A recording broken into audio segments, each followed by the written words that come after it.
cusub ee gobolka Hiiraan la soo magacaabay mudane Dekis Xildhibaan علي جيت عثمان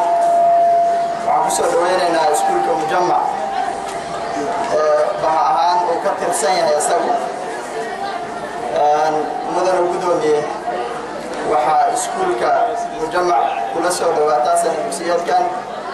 لبدا كون لحية طوال لبكون تضوية طوال أرضي لبكون إيا بقال إيا فمتن أرضية سنة كان وكبرت اسكولك وكاكواران تضبي لبعتان فصل وعفري لبعتان كمله سبحانه وحبرتان أفر كم إذا هني قلب ليهين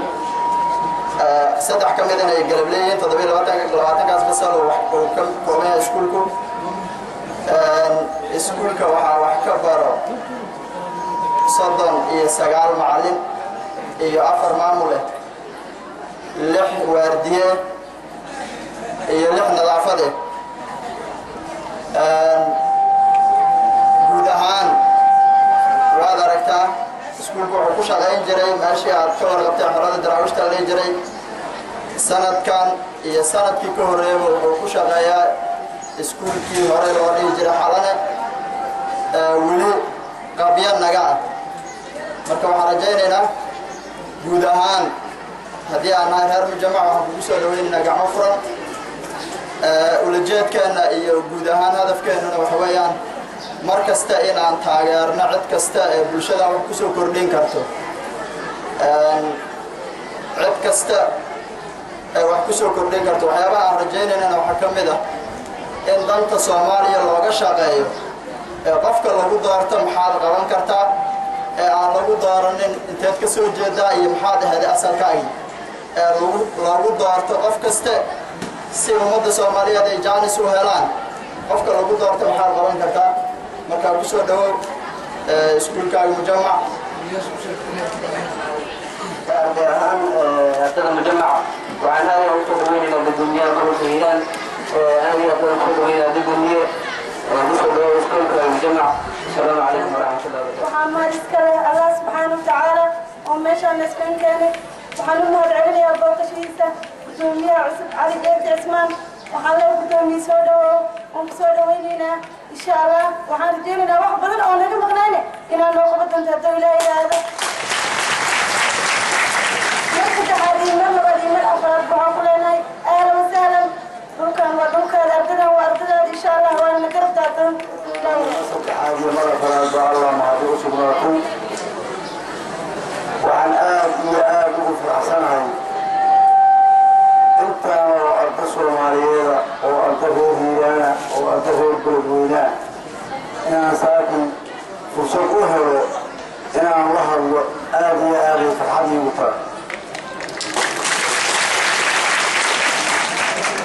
waxaan xasuustaa kun sagaal boqol sagaashan iyo toddobadii helaan malaynaya ayaa iskoolkaani halka uu ka soo guuray xalada daraawishta ayaa la furay فاشل الحلمية فاشل الحلمية أنا مدت كيف فران كمدهاي وعلى أساس تايل والجديدين سكولي مجالنا وقت أساسها وشعاري جمعالي أحمد وصل سكول كيف بدوين أنت بالوجود وعلى أساس تحرق عيدا يهرين أنت عيدا كرهنا سكول ولا بدوين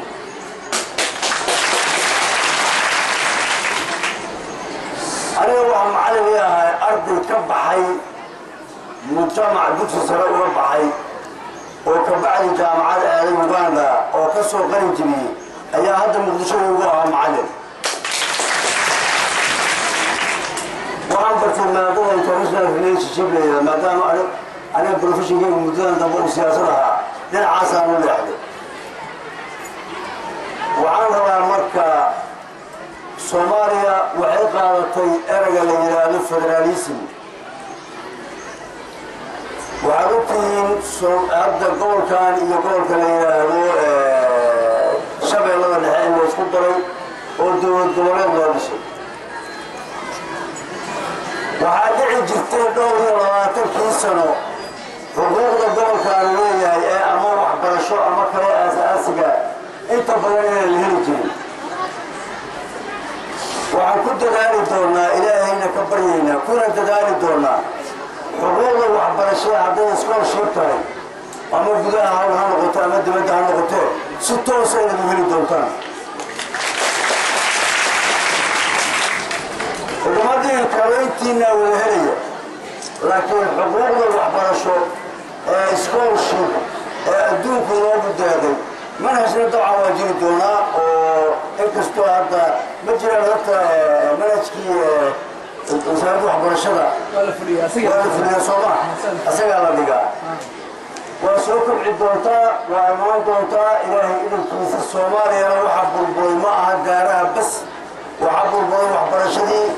waxaa burburay akhlaaqiyaadkii xataa burburay